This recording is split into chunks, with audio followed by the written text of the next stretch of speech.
அருணாச்சல சிவ அருணாச்சல சிவ அருணாச்சல சிவ அருணாச்சலா அருணாச்சல சிவ அருணாச்சல சிவ அருணாச்சல சிவ அருணாச்சலா அருணாச்சல சிவ அருணாச்சல சிவ அருணாச்சல சிவ அருணாச்சலா அருணாச்சல சிவ அருணாச்சல சிவ அருணாச்சல சிவ அருணாச்சலா அருணாச்சல சிவ அருணாச்சல சிவ அருணாச்சல சிவ அருணாச்சலா அருணாச்சல சிவ அருணாச்சல சிவ அருணாச்சல சிவ அருணாச்சலா அருணாச்சல சிவ அருணாச்சல சிவ அருணாச்சல சிவ அருணாச்சலா அருணாச்சல சிவ அருணாச்சல சிவ அருணாச்சல சிவ அருணாச்சலா அருணாச்சல சிவ அருணாச்சல சிவ அருணாச்சல சிவ அருணாச்சலா அருணாச்சல சிவ அருணாச்சல சிவ அருணாச்சல சிவ அருணாச்சலா அருணாச்சல சிவ அருணாச்சல சிவ அருணாச்சல சிவ அருணாச்சலா அருணாச்சல சிவ அருணாச்சல சிவ அருணாச்சல சிவ அருணாச்சலா அருணாச்சல சிவ அருணாச்சல சிவ அருணாச்சல சிவ அருணாச்சலா அருணாச்சல சிவ அருணாச்சல சிவ அருணாச்சல சிவ அருணாச்சலா அருணாச்சல சிவ அருணாச்சல சிவ அருணாச்சல சிவ அருணாச்சலா அருணாச்சல சிவ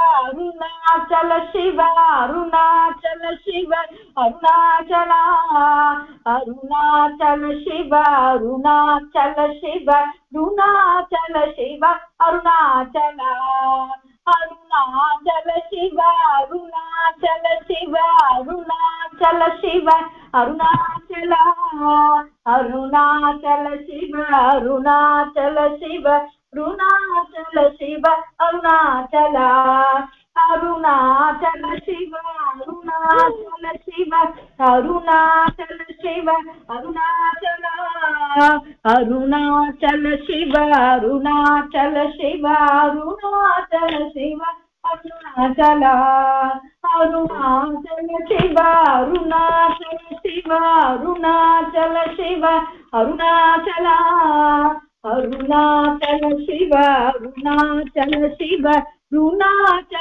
சிவ அருணாச்சலா அருணாச்சல சிவ அருணாச்சல சிவ அருணாச்சல சிவ அருணாச்சலா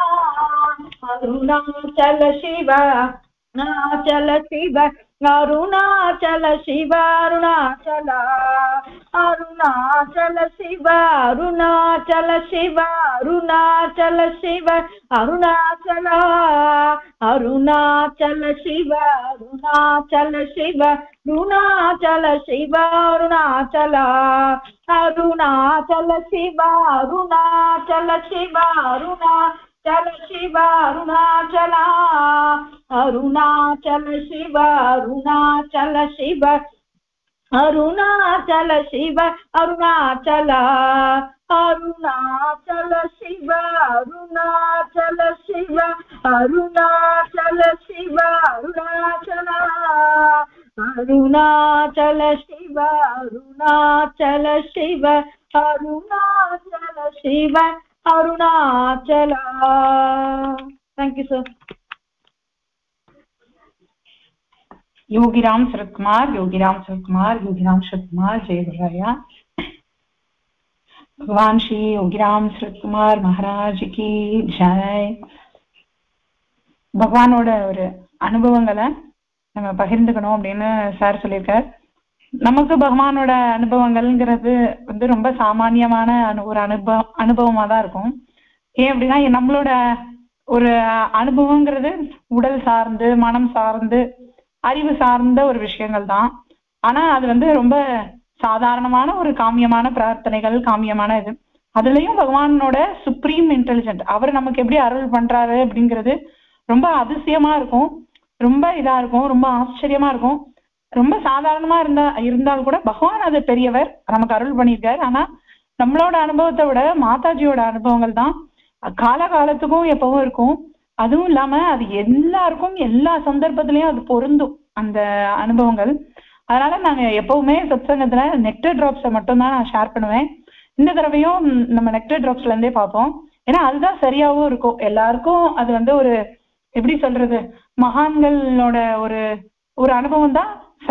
மகான்கள் சர்வத்திலேயும் வியாபிச்சிருக்கிறதுனால அவங்க சர்வாத்மாக்களுக்கும் சேர்த்துதான் அவங்களோட பிரார்த்தனைகளாகட்டும் அவங்களோட வாழ்க்கையாகட்டும் எல்லாமே இருக்கு. அதனால இன்னைக்கு மாதாஜியோட நெக்டர் டிராப்ஸ்ல இருந்தே பார்ப்போம். எப்பவுமே மாதாஜி வந்து நினைச்சுப்பாங்களாம், பகவானை போய் தரிசனம் பண்ண போதெல்லாம் ஒருத்தருக்கு பகவான் வந்து விசிறதுக்கு விசிறி கொடுப்பாராம், ஒருத்தவங்களுக்கு ஏதாவது ஃபேன் இது பண்றது கொடுப்பாராம், ஆஷ்ட்ரே அலம்புறது கொடுப்பாராம், ஒருத்தவங்களுக்கு போய் உள்ள போய் ஏதாவது எடுத்துட்டு வர சொல்வாராம், கேட்டை ஓபன் பண்ணி கூட சொல்வாராம். இந்த மாதிரி ஒரு சின்ன சின்ன வேலை எல்லாரும் பகவான் வந்து கொடுப்பாராம். இது ஒரு மகாத்மாவுக்கு ஒரு சுண்டு விரல அசைக்கிறது கூட நம்ம பாக்கியம் பண்ணிருக்கணும். அப்பேற்பட்ட ஒரு பாக்கியம் பண்ணியிருந்தா ஒரு மகாத்மாவுக்கு கைங்கரியம் பண்ணுவோம், அவங்களோட நாமத்தை சொல்லுவோம், அவங்களோட ஒரு இதுலயே சத்சங்கத்துக்குள்ளே வருவோம். அப்படி இருக்கும் வந்து இவங்களுக்கு ஒரே ஏக்கமா இருக்குமா, பகவான் நமக்கு ஒரு கைங்கரியம் கொடுக்க மாட்டேங்கிறாரே, நமக்கு ஒரு கைங்கரியம் கொடுக்க மாட்டேங்கிறாரே அப்படின்னு ரொம்ப ஏக்கமா நினைப்பாங்களாம். அந்த ஏக்கம் வாய் விட்டு சொல்லாம மனசுக்குள்ள ஒரு நாள் ஒருத்தவங்களும் ஒரு வேலை பண்றதும், பகவானுக்கு ஒருத்தவங்களும் ஒரு ஆசையா பண்றதும், தனக்கு அந்த பாக்கியம் கிடைக்கலையே, எப்ப பார்த்தாலும் பகவான் என்ன பண்ணுவாராம், கேட்டுக்கு பக்கத்துல இருக்க இடத்துலதான் அவங்க உட்காரணுமா, அவரு கெட் அவுட் அப்படின்னு சொன்னா அடுத்த நிமிஷம் ஓடி போயிடணும். அப்படி பயந்து எப்ப வெளியே போக சொல்லுவாருன்னே தெரியல அப்படின்னு சொல்லுவாங்க. அப்போ அப்படி ஒரு சூழ்நிலை இருக்கும்போது இவங்க மனசுக்குள்ளேயே ரொம்ப வருத்தப்படுறாங்க. எனக்கு மட்டும் கைங்கரியம் கிடைக்கலையே, எனக்கு மட்டும் கைங்கரியம் கிடைக்கலையே, ஏன் எனக்கு மட்டும் இந்த பாக்கியம் கிடைக்கல அப்படின்னு நினைச்ச ஆழம் வந்து அப்படியே அந்த அழுகல் ரொம்ப கோபமாவும் ரொம்ப ஒரு மனசுல ஒரு பொறுமலாவும் ஆரம்பிச்சிடுச்சு. நம்மளுக்கு எப்படித்தானே ஒரு சின்ன ஒரு தாட்டு தான் இந்த வலை பின்னி சிலந்தி வலை மாதிரி பின்னி அது ஒரு பெரிய ஒரு டிப்ரெஷனுக்கு வழிவகுக்கும். அது மாதிரி அவங்க அப்படி நினைக்கும் போது பகவான் என்ன பண்ணாராம், தேவ்கி கம் ஹியர் அப்படின்னு கூப்பிட்டாராம். உடனே இவங்க ஏந்து போனோடனே இந்த ஆஷ்ட்ரே போய் wash it and come back அப்படின்னு சொன்னாராம். இதை வாஷ் பண்ணிட்டு வா அப்படின்னு சொன்னாராம். அந்த ஆஷ்ட்ரேனா பகவான் வந்து பெருசா ஏதோ ஆஷ்ட்ரே எல்லாம் வச்சிருப்பாருலாம் நினைக்க வேணாம், ஒரு அலுமினிய டம்ளர். அந்த அலுமினிய டம்ளர்ல ஒரு அழுக்கு படிஞ்சு இருக்குமா, அதுல ஒரு நிறைய சாம்பல் ஏறி அது ஒரு மாதிரி இருக்குமா, அந்த இதுதான் போய் வாஷ் பண்ணிட்டு வா அப்படின்னு சொன்னார்.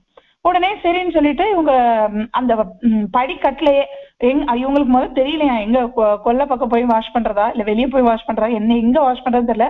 அப்புறமா என்ன யோசிக்கிறாங்க அப்படின்னா, அந்த படியிலே நின்று கீழே பகவானோட வீட்டுக்கு அந்த சன்னதி ஸ்ட்ரீட் வாசல்ல ஒரு சாக்கடை ஓடுமா, அந்த சாக்கடையில அந்த அந்த ஆஷ்ட்ரே அப்படி அந்த இதை தட்டும் இல்லையா, அந்த ஆஷ் இப்படி தட்டும் போது என்ன ஆகுது அப்படின்னா தொப்புட அந்த ஆஷ்ட்ரே அந்த சாக்கடைக்குள்ள உளுந்த உடனே அவங்க பதச்சிடுறாங்க. அச்சோ ஆஷ்ட்ரே எப்படி பொத்துன்னு கீழே விழுந்தது அப்படின்னு சொல்லிட்டு டக்குன்னு என்ன பண்றாங்க அப்படின்னா, அந்த சாக்கடையில அதுல நிறைய மலம் மூத்திரம் எல்லாம் இருக்கும், புழு அதெல்லாம் நெளியக்கூடிய அந்த சாக்கடையில வலது கையவே விட்டு அதை டக்குன்னு எடுத்துடுறாங்க. ஏன்னா அது உளுந்தது பகவானோட பொருளாச்சு.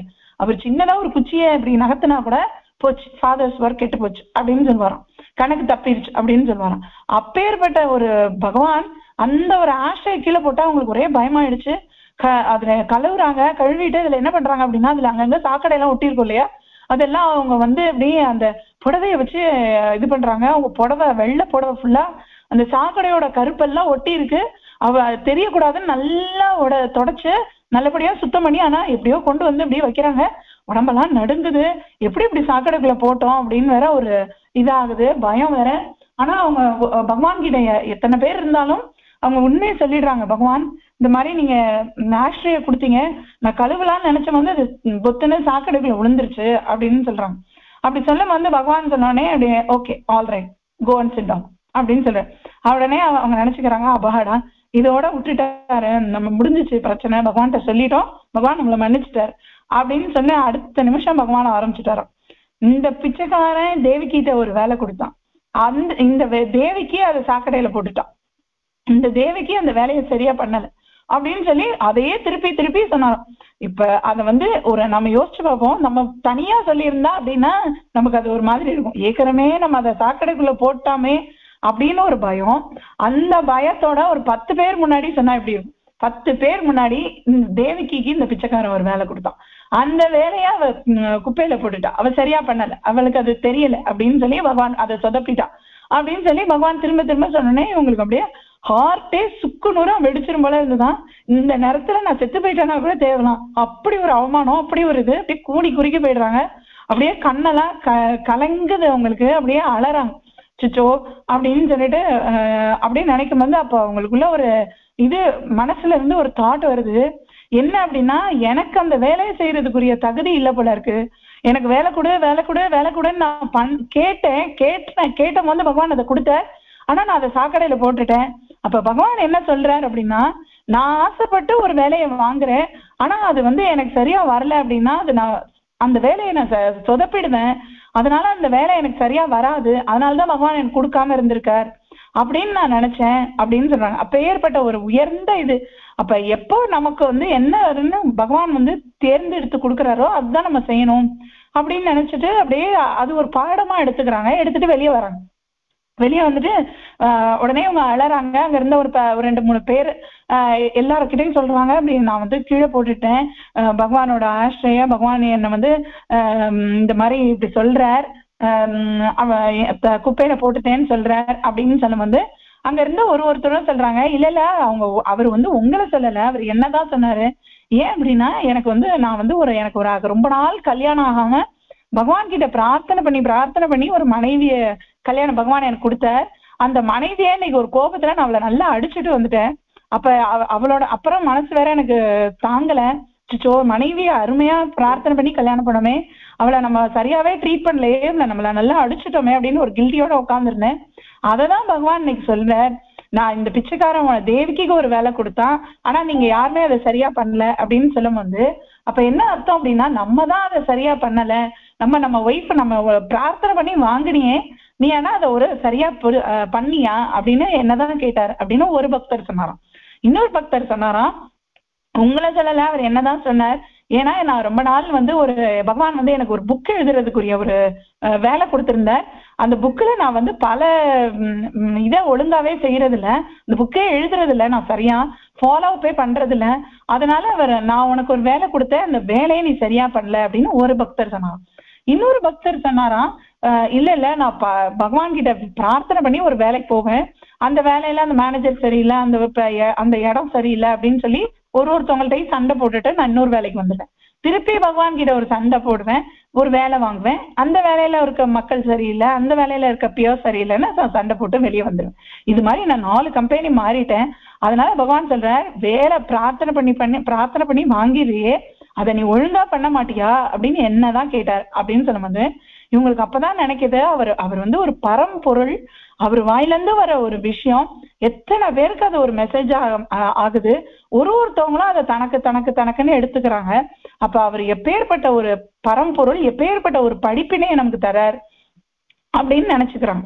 உடனே அப்ப வந்து அவங்க ஒருத்தவங்களுக்கும் பகவான் வந்து அப்ப பகவான் வந்து சொல்லுவாராம், this beggar cannot do it for small, for every. இந்த பிச்சைக்காரன் வந்து சின்னதா எதுவும் பண்ண தெரியாது, அவன் செய்யறது எல்லாமே இந்த பிரபஞ்சத்தோட இணைச்சிருக்கு அப்படின்னு சுவாமி சொல்வாராம். அப்ப மாதாஜி சொல்றாங்க, அப்ப ஒருத்தவங்களுக்கும் ஒரு மெசேஜா வருது அப்படின்னு சொல்றாங்க. அதே மாதிரி அடுத்த ஒரு இன்சிடென்ட் சொல்றாங்க. என்ன அப்படின்னா, ஒரு தடவை பகவான் முன்னாடி போய் உட்காந்துருந்தாங்க. உட்கார்ந்த உடனே அவங்களுக்கு மறுபடியும் ஒரு பொறுமை, ஐயோ பகவான் என்கிட்ட மட்டும் பேசவே மாட்டேங்கிறாரு, ஏன் இப்படி என்கிட்ட மட்டும் பேச மாட்டேங்கிறார், ஏன் இது மாதிரி அப்படின்னு சொல்லிட்டு இவங்க மனசுல நினைச்சிருக்காங்க. நினைச்சிட்டே அப்படியே அவங்களுக்கு அது ஒரு ஏக்கமா அப்படியே பொறுமெல்லாம் உட்கார்ந்துட்டு இருக்காங்க. அடுத்து ஒரு ப்ரொஃபசர் வர, அந்த ப்ரொஃபசர் வந்தோடனே அவர் வந்து பகவான் பக்கத்துல உட்கார வச்சிருக்காரு. அவர் வந்து வாயை திறந்தே கேட்டுடுறாரு, பகவான் நான் உங்களுக்கு ஒரு கடிதம் எழுதினேனே, நீங்க அதை பாத்தீங்களா அப்படின்னு கேக்குறேன். உடனே பகவான் என்ன எழுதிருந்த அப்படின்னு கேக்குறாரு. கேட்ட உடனே அவர் சொல்றார், இந்த மாதிரி நீங்க நான் உங்களுக்கு ஒரு கடிதம் எழுதுறேன், போன தடவை நான் வந்து உங்களை பார்க்க வந்திருந்தேன், 2 மணி நேரம் நான் உங்க பக்கத்துல உட்கார்ந்துருந்தேன், நீங்க ஒரு வார்த்தை கூட என் பேசல அப்படின்னு சொல்லும் போது இவங்க அப்பா என்னடா அது நம்ம நினைச்ச மாதிரியே இவரும் கேட்கிறாரு அப்படின்னு நினைக்கிறாங்க. நினைக்கும் போது பகவான் வந்து ஓஹோ அப்படின்னு சொல்றாரு. சொல்லிட்டு கொஞ்ச நேரம் அப்படியே அமைதியா எல்லாரும் நாமா சொல்லிட்டு இருக்காங்க. அப்ப பகவான் வந்து ஒரு ஒரு ஒரு காய் விற்கிற ஒரு ஏழை ஒரு பாவம் கிராமத்து ஸ்திரீ அவ என்ன பண்றா அப்படின்னா அந்த சனதி கிரில் கேட்ல அப்படி சுவாமி அந்த மாலையெல்லாம் விளக்கி அந்த திரையில தாண்டி பகவான் அப்படி எட்டி பாக்குறான். எட்டி பார்த்தோடனே சுவாமி ஓன்னு கத்துறார். கத்திட்டு பகவான் சொல்றார், இந்த பிச்சைக்காரனை எத்தனை தடவை தொந்தரவு பண்ணாதேன்னு சொல்றது, இப்படி எல்லாம் பார்க்க கூடாதுமா, இப்படி எல்லாம் செய்யக்கூடாது, இந்த அப்பாவோட வேலைக்கு இடைஞ்சல் அப்படின்னு பகவான் கத்துறார். கத்தனே உடனே அந்த காய்கறி விற்கிறவ சொல்றா, ஐயா சாமி, நான் என்ன உன்னை பாக்குறது, நீ என்ன பாத்துட்டவல, அது போதும் சாமி அப்படின்னு சொன்னாலும். அப்பதான் என்ன அர்த்தம் அப்படின்னா அவங்க மகான்களோட கடாட்சம் நம்ம மேல படுறதே ஒரு பெரிய ஆசீர்வாதம். நம்ம அவங்கள பாக்குறத விட அவங்க நம்மள தரிசனம் பண்றது, நம்மள கடாட்சம் பண்றதே ஒரு பெரிய ஆசீர்வாதம் அப்படிங்கறத இவங்க இது பண்ண, அவரோட அருள் இல்லாம நம்ம இது பண்ண முடியுமா? இதே சம்பவம் இந்த காஞ்சி மகாபெரிவாவோட இதுலயும் நடக்குது. ஒரு பாட்டி வந்து அப்படியே அழுதுட்டே இருந்தாலும், ஐயோ மகாபெரிவா என்னோட பேசவே மாட்டேங்கிறார், இப்படி எனக்கு தீர்த்தம் கொடுத்தா மட்டும் இப்படி முகத்தை பக்கத்துல உள்ளவங்க பக்கம் திருப்பிக்கிறாரு, எனக்கு மட்டும் ஏன் என்னோட பேச மாட்டேங்கிறார், ஏன் என்னோட இது பண்ண மாட்டேங்கிறாருன்னு அப்படியே அழுது அந்த பாட்டி இருக்கா. அந்த பாட்டி அழுத உடனே மகாபெரிவா சொன்னாரா, என்னோட அருள் இல்லாம நீ இந்த இடத்துக்கு வருவியா, என்னோட அருள் இல்லாம நீ என்னோட தர்ஷனம் உனக்கு கிடைக்குமா, அப்புறம் இவ்வளவு தூரம் என்னோட அருள் இருக்கிறதுனால தானே நீ இங்க வந்துட்ட ஏன் பேசணும் அப்படின்னு சொல்ற அப்படின்னு நினைக்கிற அப்படின்னு கேட்டாராம். இதேதான் ஸ்ருங்கேரி ஆச்சாரியரும் சொல்றாரு. என்ன அப்படின்னா ஒரு பக்தன் தன்னோட பேசலையே தன்னோட அந்த மகாத்மா அன்பாலேயே அப்படின்னு நினைக்கும் போது ஸ்ருங்கேரி ஆச்சாரியா சொல்றாராம், நான் இந்த பாரு, உலகத்துல 2 விஷயம் இருக்கு. ஒண்ணு வந்து லௌகீகம், இன்னொன்னு வந்து பரமார்த்திகம். இந்த லௌகீகத்தை பத்தி பேசணும்னா இன்ஃபைனைட்டா இருக்கு. மேத்தமெட்டிக்ஸ் இருக்கு, பாலிடிக்ஸ் இருக்கு, ஆர்கிடெக்சர் இருக்கு, ஆர்ட் இருக்கு, சயின்ஸ் இருக்கு, டெக்னாலஜி இருக்கு, எத்தனையோ இருக்கு, இன்ஃபைனைட்டா இருக்கு. எதை பத்தி பேச சொல்றேன், அதை பத்தி பேசுறதுக்கு நான் எதுக்கு உனக்கு குருவா இருக்கணும், அதை பத்தி பேச போறதும் இல்ல, அது தேவையும் இல்ல, அதனால மௌனம். இந்த பக்கம் ஞானம் இருக்கு, ஞானத்துக்கு வார்த்தையே தேவையில்லை, எதுக்கு நான் உன்கிட்ட பேசணும், அதனால மௌனம் தான் சரியானது அப்படின்னு உன்கிட்ட நான் பேச போறதே இல்லை அப்படின்னு சொன்னாராம். அப்ப எவ்வளவு பெரிய ஒரு பெரிய அருள். அதேதான் மாதாஜி சொல்றது, அவங்க எல்லாம் நம்ம காலத்துல சமகாலத்துல நம்மளோட வாழ்றதெல்லாம் ஒரு பாக்கியம். ஏன் அப்படின்னா எல்லா மகான்கள்கிட்டையும் திருப்பி ரிப்பீட்டடா நடக்கிற ஒரு விஷயம், அது எல்லாருக்கும் ஒரு மனசுல ஒரு சமாதானத்தை தரக்கூடிய விஷயம். அவங்க அததான் சொல்லுவாங்க. என்ன அப்படின்னா ரொம்ப ஸ்ட்ரிக்டா தான் இருக்கும் மாதாஜியோட ஒரு way of approach to the straight ஃபார்வர்டா இருக்கும். ஏன் அப்படின்னா பகவான் அடையிறதுதான் வாழ்க்கையோட லட்சியம். இப்ப remembering God is living with God, forgetting God is dead அப்படின்னு பட்டுன்னு சொல்லிடுவாங்க. ஏன் நீ எப்பப்போ கடவுளை ஞாபகம் வச்சுக்கிறியோ அப்பதான் நீ உயிரோட இருக்க, எப்ப கடவுளை மறக்கிறியோ அப்ப எல்லாம் நீ செத்து போனதுக்கு சமானம் அப்படின்னு சொல்லும் போது எப்படி இருக்கு இல்லையா? நம்ம அதெல்லாம் ஒத்துக்குவோமா? அப்ப சொல்லும் போது அவங்க நீங்க அது வெறும் புஸ்ன்னு மூச்சுதான் விடுற, அது ஒரு உன்னோட ஒரு சரீர பிண்டத்தை நீ ஏன் சுமக்கிற அப்படின்னு. ஏன் இந்த மகான்கள்லாம் வராங்க அப்படின்னா நம்மளெல்லாம் ஒரு உயர் நிலைக்கு எடுத்து செல்றதுக்காக தான் வராங்க. ஒரு உயர் நிலைக்கு எடுத்துட்டு போகும்போது நம்மளோட உடலும் மனதும், ஏன் நம்மளோட உடல் கூட எப்படி இது அப்படின்னா நம்மளே என்ன நினைச்சுக்கிறோம் அப்படின்னா இந்த உடல் நான் நமக்கு இப்ப நம்மளை இழுக்கதான் பார்க்கும் இந்த உடல். அதுதான் மாயை. காலையில என்னால எழுந்துக்கவே முடியாது. ஏன் அப்படின்னா அப்படியே ஐயோ முடியலையே. ஏன் ராத்திரி 11:30 வரைக்கும் நான் மாடா உழைக்கிறேன், காலையில எப்படி பகவானே எந்திரிச்சு நாம சொல்ல முடியும்? எல்லாரும் என்னை போட்டு புளியறாங்க, நான் எப்படி நாம சொல்றது? குழந்தைங்களுக்கு வாமிட் இது பண்ண வேண்டியதா இருக்கு, இவருக்கு ஒரு பக்கம் மருந்து வைக்க வேண்டியதா இருக்கு, இந்த ஆயுர்வேதிக்கெல்லாம் இதை வேற கொதிக்கணும் வழிகட்டணும், இதை வேற இப்படி பக்குவம் பண்ணி நம்ம படுத்துட்டு எந்திரிக்கணும் அப்படின்னா எந்திரிக்கவே முடியாது. ஆனா பகவான் வந்து ஏந்திரு மகான்கள் வந்து நம்மளை விடாம அதை பண்ண வைக்கிறாங்க. சரீரம் நீ இல்ல அப்படிங்கும் போது துளி ரவ கிளேஷம் அந்த ஒரு சின்ன முயற்சியாவது நம்மள சுவாமி பண்ண வைக்கிறது. அதே மாதிரி நம்ம வந்து மனது ஏன் திரும்ப அதை சொல்றாங்க அப்படிங்கும் போது நம்ம வந்து டப்புன்னு ஒரு குடும்பத்திலே ஆகட்டும், ஒரு கூட வேலை செய்யறவங்கள்ட்ட ஆகட்டும், நம்ம ஒரு விஷயத்த தவறா புரிஞ்சுக்கிறதுனால்தான் நமக்கு வந்து என்ன ஆகுது அப்படின்னா மனக்கலக்கம் வந்தது, நமக்கே ஒரு இன்ஃபீரியாரிட்டி காம்ப்ளெக்ஸ் டெவலப் ஆயிருது, நம்மளால ஒரு அந்யோன்யமான ஒரு ரிலேஷன்ஷிப்ல இருக்க முடியல, ஒரு வருத்தம் வந்துடுது. அதுதான் இந்த மகான்கள் என்ன சொல்றாங்க அப்படிங்கும்போது, மாதாஜியோட இந்த பகவான் வந்து இவ்வளவுலாம் அவமானப்படுத்துற, அவங்க அதை எப்படி நல்ல விதமா எடுத்துக்கிறாங்க அப்படிங்கும்போது அந்த மனசை மேல கொண்டு போறாங்க. அதுதான் பகவான் வந்து அவர் சொல்வாராம், this is the secret father's work. ஏன் அப்படின்னா மனிதனோட ஒரு ஒட்டுமொத்த மனித குலத்தோட ஒரு தாட் ப்ராசஸையே ஒரு உயர் நிலைக்கு கொண்டு போறதுதான் மகான்களோட இறைப்பணி அப்படின்னு சொல்றாங்க. அப்ப அந்த இறைப்பணி அப்படிங்கும் வந்து நம்ம வந்து அந்த மனதை வந்து நம்ம லேசா ஆக்கிட்டோம். அப்ப வந்து அது ஒரு விஷயம் சொல்லுவாங்க, பகவான் வந்து எப்பவுமே என்ன சொல்வாராம் அப்படின்னா, ஒரு வேலைய சிக்கனமாவும் செய்வாராம், இயற்கையை ஒட்டியும் செய்வாராம். அதோட என்ன செய்வாராம் அப்படின்னா அந்த வேலைய ஒரு பிசினஸ் மாதிரி அந்த வேலையை செஞ்சுட்டு அதுல இருந்து ஷார்ப்பா வெளியே வந்துருவாராம். இது வந்து நமக்கு புரியவே புரியாது, இது என்னடா அப்படி சொல்றாங்க அப்படின்னு. அது நம்மளோட வாழ்க்கைக்கும் தான். ஏன் அப்படின்னா எந்த ஒரு வேலையுமே எளிமையாகவும் சிக்கனமாகவும் தான் செய்யணும். அதுதான் மகான்களுக்கும் பிடிச்சிருக்கும், அதுதான் நம்ம சாஸ்திரத்துமான ஒரு வழிதான். ஏன் அப்படின்னா நம்மளோட மதத்துல எல்லாம் நம்ம வந்து இப்ப சாப்பிடுற மாதிரி இட்லி தோசை வெரைட்டிஸ் எல்லாம் நம்ம சாப்பிட்டதே இல்லை. சின்ன குழந்தையா நம்ம எல்லாம் அவ்வளவுலாம் சாப்பிட்டதே இல்லை. இட்லினா அது தீபாவளி தான் ஞாபகம் வரும். இதுனா ஏதோ ஒரு பக்ஷணம் அப்படின்னா ஏதோ ஒரு நாள் அன்னைக்கு தவசமோ இல்லை ஏதோ ஒரு ஸ்பெஷலா இருந்திருக்கலாம். அன்னைக்கு எங்க வீட்டுல எல்லாம் ஸ்வீட்டு பணியாரம் எல்லாம் அப்படிலாம் பண்ணுவாங்க அப்படிலாம் நமக்கு தோணும். அப்படி இருந்து இன்னைக்கு தினம் தினம் வெஜிடபிள்ல எத்தனை வெரைட்டி அடுக்கிறோம். நம்ம குழந்தைங்களுக்குலாம் அதை பத்தி அருமையும் தெரியறது இல்லை. அதுலயும் ஒரு டிஸ்சாட்டிஸ்பாக்சன் வேற. இவ்வளோ பகவான் கொடுத்தோம், ஆனா சிக்கனமா தான் செய்யணும்.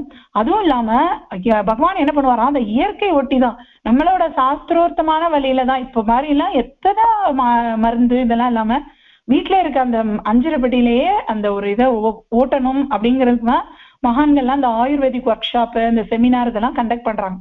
அப்ப பகவான் என்ன பண்ணுவாராம், அவ்வளோ சிக்கனமா பண்ணுவாராம். பகவானுக்கு எந்த இயற்கை இங்கிலீஷ் வைத்தியமே டாக்டரே பிடிக்காதான். ஏன் அப்படின்னா ஒரு ஒரு தின்ன பண்ண ஒரு ப்ரொஃபஸரோட ஒய்ஃப் வராங்க, அவங்களுக்கு வயிற்றுல 3 ப்ராப்ளம். ஒண்ணு குழந்தையோட இருக்காங்க, 6 மாச குழந்தையோட இருக்காங்க. அதோட அவங்களுக்கு வந்து வயிற்றுல ஒரு அப்பெண்டிக்சிட்டிஸ் வெடிக்கிற அளவுக்கு இருக்கு. இன்னொரு ஒரு problem, 3 problems, peptic ulcer severe ஸ்டேஜ்ல இருக்கு. டாக்டர்ஸ் வந்து 3 ஆப்ரேஷன் செய்யணும்னு சொல்றாரு. அவங்க அம்மா வந்து அழுதுட்டே இந்த லேடியை கூட்டிட்டு வராங்க. பகவான் என்ன பண்ணாராம், ஒரு பூச்சரத்தை எடுத்தாராம். அந்த பூச்சரத்துல 3 முடிச்சு இருந்துதான். அந்த 3 முடிச்சையும் டக்குன்னு கட் பண்ணி அந்த சரத்தை ஜாயின் பண்ணி அந்த பொண்ணு தலையில போய் கொடுத்தாராம். அதுல என்ன ஆச்சா அப்படின்னா அவளோட வயிற்றுல இருந்த அந்த 3 ப்ராப்ளத்தையும் அப்படி கட் பண்ணிட்டாராம். அப்ப எவ்வளவு ஒரு பிரபஞ்ச வேலைய ஒரு பூ மூலமா சரி பண்றாரு அப்படின்னா அப்ப எப்பேற்பட்ட ஒரு ஒர்க்கு. அதுவும் இல்லாம எந்த வேலை செஞ்சாலும் ஒரு கத்தி மாதிரி ஷார்ப்பா உள்ள போயிட்டு ஷார்ப்பா வெளியே வருவாராம். உதாரணமா சொல்றாங்க, மாதாஜி வந்து ஒரு தடவை ஒரு பிள்ளையார் சதுர்த்தியாம். அதுக்கு வந்து பிள்ளையார் சதுர்த்திக்கு அவங்க போய் தரிசனம் பண்றதுக்காக பகவான்கிட்ட போறாங்க. அப்ப அவங்களுக்கு தெரிஞ்சவங்க ஒருத்தவங்க, அவங்க சின்ன அவங்க வீட்டுல ஒரு ப்ராப்ளம். அவங்களோட மாமியார் மாமனார்லாம் ரொம்ப படுத்துறாங்க. அவங்களுக்கு 5 மாசம் குழந்தை இருக்கு. கணவர் சிங்கப்பூர்ல ஒர்க் பண்றார். சிங்கப்பூர்ல அவர் தனியா இருக்கார், இவங்க குழந்தையோட இருக்காங்க. அப்படின்னா அதுவும் மாமனார் கிட்ட அந்த காலத்துல எவ்வளவு ஒரு கட்டுப்பாடுகள் இருக்கும். ஒரு படி சாதம் எடுத்து போட்டுட முடியுமா வாயில? ஸ்திரீகளுக்கு அதெல்லாம் ஒரு பெரிய சங்கடம். இதெல்லாம் சகிச்சுதான் வரணும். எப்பேற்பட்ட ஸ்திரீகளா இருந்தாலும் இதெல்லாம் நம்ம சந்திச்சுதான் வரணும். அப்படி எல்லாம் இருக்கும்போது அவங்க ரொம்ப அழறாங்க. குழந்தைக்கும் வேற அதுக்கு ஏதோ உடல் சுகவீனம் இருக்கு, தகப்பனார் இல்லாம வளருது குழந்தை. இவங்க எவ்வளவு ஒரு தனியா ஒரு ஸ்திரீ போய் ஹாஸ்பிட்டலுக்கு எல்லாம் போனாலும் மாமியார் மாமனார் நாத்தனார் எல்லார்கிட்டையும் கேட்கணும், பெர்மிஷன் வாங்கணும். அப்படித்தானே இருக்கும் ஒரு ஃபேமிலினா. அப்படி அவ ரொம்ப கஷ்டப்படுறாங்க. அவங்க சொல்றாங்க, எனக்கு என்னால இதுக்கு மேல அவரை நான் சூசைடே பண்ணிடுவேன், என்ன அவ்வளவு கஷ்டம் இருக்கு. ஒண்ணு வாழ்ந்தா அவரோட நான் சிங்கப்பூர்ல போய் வாழணும், இல்லைன்னா எனக்கு நான் தற்கொலை பண்ணிடுவேன், எனக்கு ஒரு வழியே இல்லை அப்படின்னு ரொம்ப அழறாங்க. குழந்தைய வச்சுட்டு, குழந்தைக்கு வேற அடிக்கடி உடம்பு சரியில்லாம இருக்கு, என்ன பண்றதுன்னே எனக்கு தெரியல. அப்படிங்கும் போது மாதாஜி சொல்றாங்க, நீ பகவான் வந்து தரிசனம் பண்ணவா அப்படின்னு சொல்றாங்க. சரின்னு சொல்லிட்டு இவங்களும் சரின்னு தரிசனம் பண்றதுக்காக வராங்க. என்ன பண்றாங்க அப்படின்னா, மாதாஜி அன்னைக்கு ஒரு விநாயகர் சதுர்த்தியா இருக்கு. எல்ஐசி ஜெயராமன் என்ன பண்றாரு அப்படின்னா நிறைய கொழுக்கட்டை எல்லாம் பண்ணி பகவான் முன்னாடி, அவருக்கு இஷ்டமூர்த்தி பகவான் தான், அதனால எல்லாம் தீபாவளியா இருந்தாலும் பக்ஷணம் பண்ணி பகவான் முன்னாடி சமர்ப்பிப்பாராம். இத ஆயுத பூஜைனா சுண்டல் பண்ணி பகவான் முன்னாடி சமர்ப்பிப்பாராம். இது பிள்ளையார் சதுர்த்தியா இருக்கிறதுனால கொழுக்கட்டையை பண்ணி பகவான் முன்னாடி வச்சிருக்காரு. இவங்களுக்கு அது நல்ல சுட சுட வேற இருக்கு. உடனே பகவான் இப்படி அந்த ஒரு கொழுக்கட்டை எடுத்துட்டு இப்படி எல்லாரும் முன்னாடி இப்படி சுத்தி இப்படி காட்டுவாராம். காட்டுட்டு டபான்னு எடுத்து அவர் வாயில போட்டுக்கு வரான். உடனே இவங்களுக்கு அப்படி ஒரு நம்ம அந்த ஃபெஸ்டிவ் சீசன்ல அதை சாப்பிடணும்னு ஒரு கிரேவிங் இருக்கும் இல்லையா, இவங்களுக்கு அப்படியே பாக்குறாங்க, என்னடா நமக்கு ஒரு வாய் தர மாட்டாரா அப்படின்னு பாக்குறாங்க. பார்த்த உடனே திருப்பி அப்படி கொண்டு அவங்க கிட்டக்க முகத்துக்கிட்ட வருவாராம். வந்துட்டு ஒரு குறும்பு சிரிப்பு டபக்குன்னு எடுத்து வாயில போட்டுக்குவா. அப்படியே இது பண்ண வந்து இவங்களுக்கு ஒரே இது வருது, பயம் வேற வருது. பயம் வந்தோடனே அப்படி மணியை பாக்குறாங்க. மணி அப்பன்னு பார்த்தா மழை வேற தூர ஆரம்பிச்சிடுது. மழை தூர ஆரம்பிச்சோடனே உங்களுக்கு ஒரே பயம் வந்துடுது. சிச்சோ பாவம், அவங்க ரொம்ப தூரத்துல இருந்து வேற பகவானை பார்க்கணும்னு வராங்க. அதுவும் வந்துட்டு அன்னைக்கு ராத்திரியோட வேற திரும்பணும், இருட்ட வேற செய்யுது. பகவான் வேற 6 மணிக்குள்ள செஷனை முடிச்சிருவாரு. 4 to 6 தானே பகவான் ஈவினிங் தர்ஷன். அதனால மணி வேற 5 ஆயிடுச்சு. பாவம் பச்சை குழந்தை, கை குழந்தை, 6 மாச குழந்தைய தூக்கிட்டு வர்றாளே, 5 மாச குழந்தைய தூக்கிட்டு வர்றாளே, இவனை வேற நம்ம வர சொல்லிட்டோம். அப்படி அவங்களுக்கு அந்த நினைப்பு வந்துட ஆரம்பிச்சிருது. பொதுவா மகான்களோட சன்னிதானத்துக்கு போகும்போது எந்த வித தாட்ஸும் இல்லாம இருக்கணும் அப்படிங்கிறது மகான்களோட ஒரு விருப்பம். ஆனா அதெல்லாம் நமக்கு இம்பாசிபிள். இருந்தாலும் சொல்றேன், அவங்களுக்கு எந்த தாட்ஸும் இருக்காது போல இருக்கு. நிறைய நாமா சொல்லி பகவான அப்படி ஒரு ஆனந்தத்தோட அவங்க கண்களால பருகி மனசை வாயினால அவர் நாமத்தால நிரப்புவாங்க போல இருக்கு.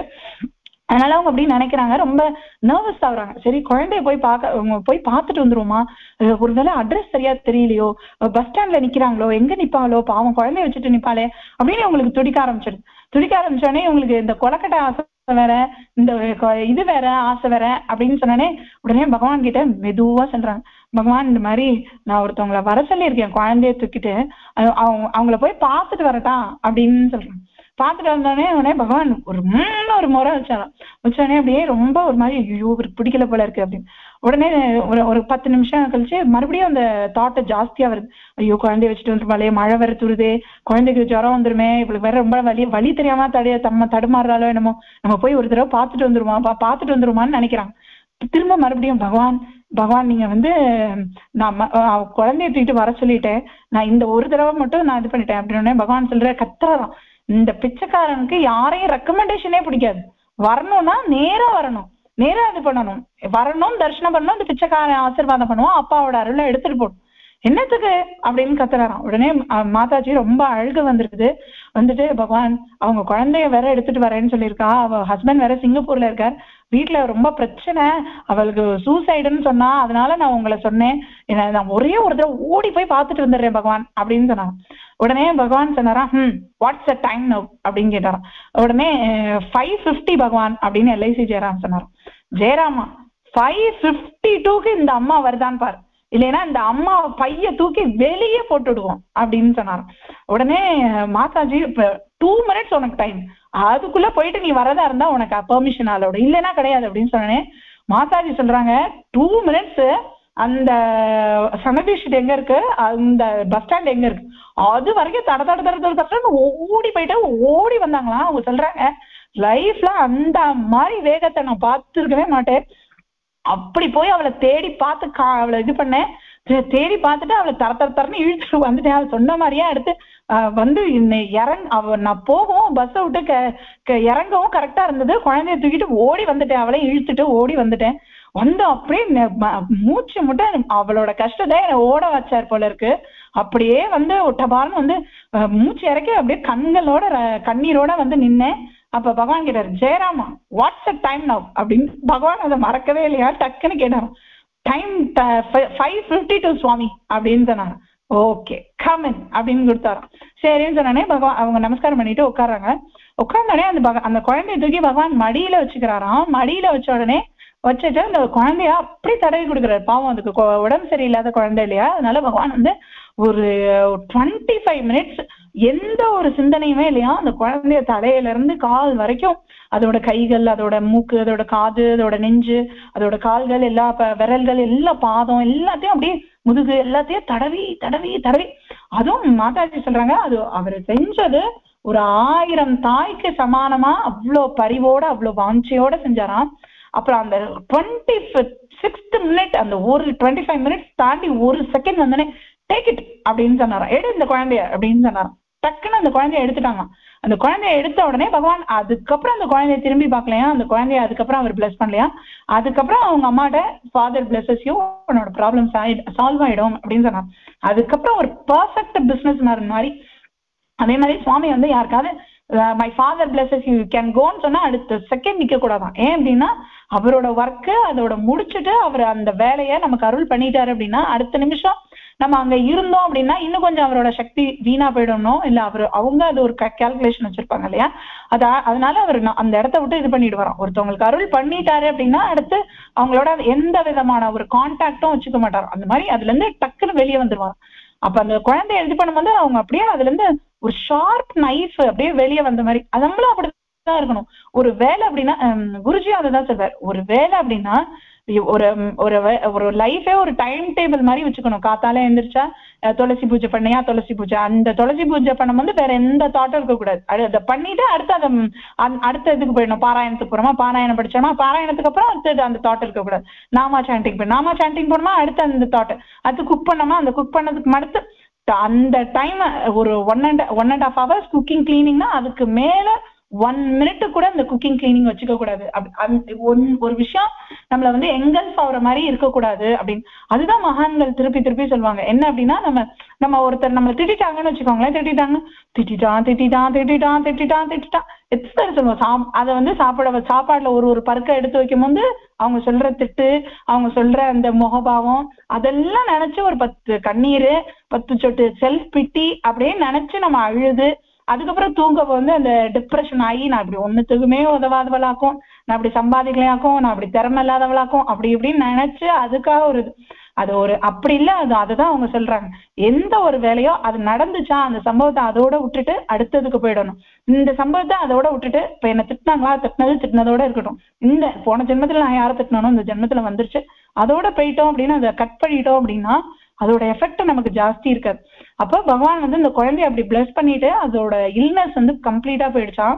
அது மட்டும் இல்லாம மகான்கள் வந்து சரீரத்துக்கு மட்டுமா ஒரு பிளெஸிங் பண்ணுவாங்க, அந்த குழந்தை வந்து தன்னை வந்து அதோட இதுன்னே நானே சொல்லாதான், அனுஷாக்கு இந்த டாய் வேணும், அனுஷாக்கு இந்த ஃபுட்டு வேணும், அனுஷாக்கு இது வேணும் அப்படின்னு தன்னோட பேரை தான் சொல்லுமே தவிர அதை இதவே சொல்லாதான். அப்போ அவங்க அவங்க அம்மா எல்லாம் பின்னாடி வந்து சிங்கப்பூர்ல போய் நீதான் அனுஷா, நீதான் இது வேணும் அது இது அப்படின்னு சொல்லி அந்த குழந்தைய நானே இது பண்ணாரு.